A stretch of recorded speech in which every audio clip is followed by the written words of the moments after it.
lot of traders get into trading and almost immediately become obsessed with leverage. Because usually the first thing they see online is somebody turning a small account into a huge amount of money. The screenshots, the flashy profits, people making thousands of dollars just trading gold. And naturally, you start thinking, hold on, if they can do that, then I definitely could. And honestly, this is usually the part where traders go down the wrong path.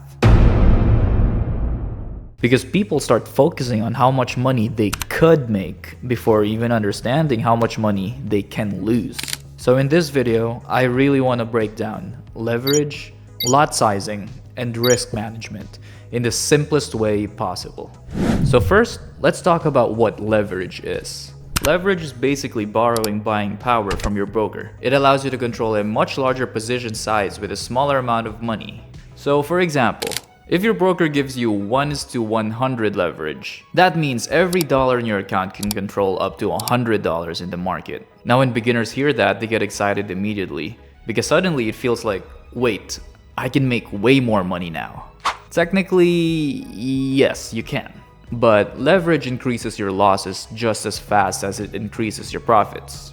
And this is where people get themselves into trouble, because the moment traders realize that they can open larger positions, they start to over-leverage themselves without realizing it. Let's use gold as an example. On most brokers, a 1.0 lot on gold usually means 100 ounces of gold. 0.1 equals to 10 ounces of gold, and 0.01 equals to 1 ounce of gold. So if gold moves by $1, a 1.0 lot makes or loses roughly $100. 0.1 lot makes or loses roughly $10. And for 0.01, that's $1.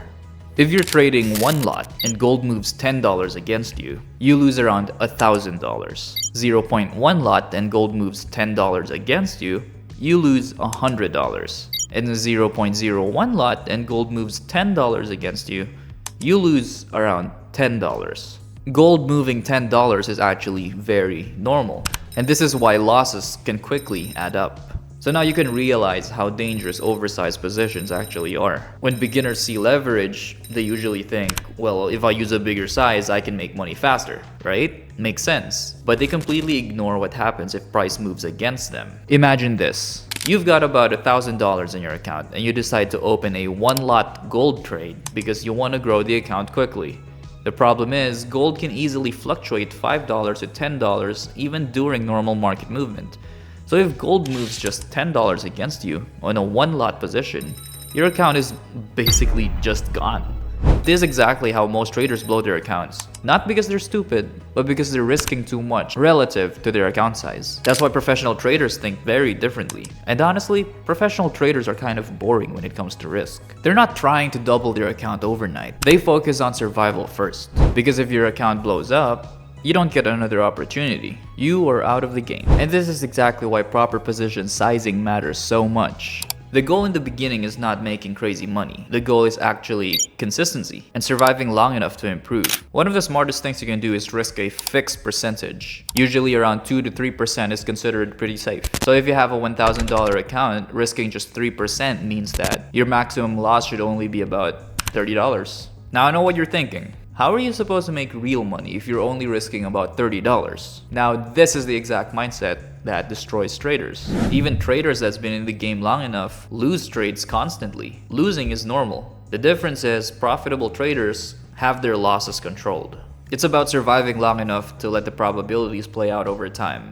No setup is guaranteed. Even the cleanest setup in the world can still lose. And once you truly accept that, your entire mindset around trading changes. You stop trying to get rich quickly, you stop forcing trades, and most importantly, you start focusing on protecting your capital first. The last thing I want to cover in this video is margin. Margin is basically the amount of money your broker sets aside to keep your trade open. The larger your position size, the more margin gets used. And when traders over-leverage themselves, their margin disappears very quickly. That's why sometimes traders get liquidated even though price barely moved. Their position size was basically too big for their account. So at the end of the day, leverage itself is not bad. Leverage is just a tool. Used properly, it can help traders manage capital efficiently. But used emotionally and irresponsibly, it becomes one of the fastest ways to destroy an account. Most traders don't lose because they can't analyze charts. They lose because they're impatient, emotional, and risking too much, trying to make fast profits. Your first job as a trader is not about making money quickly, it's about protecting your capital. Because once you lose all that capital, you no longer have any more opportunities. The traders who survive long-term usually aren't the ones making crazy profits. They're the ones managing risk properly over and over again. So before entering any trade, always ask yourself, how much money am I actually risking here? Does this position size genuinely make sense for my account? Can my account survive this loss if I'm wrong? Because honestly, sometimes the best trading decision you can make is just avoiding unnecessary losses. If you found this useful, please leave a like and subscribe. I'll see you in the next one.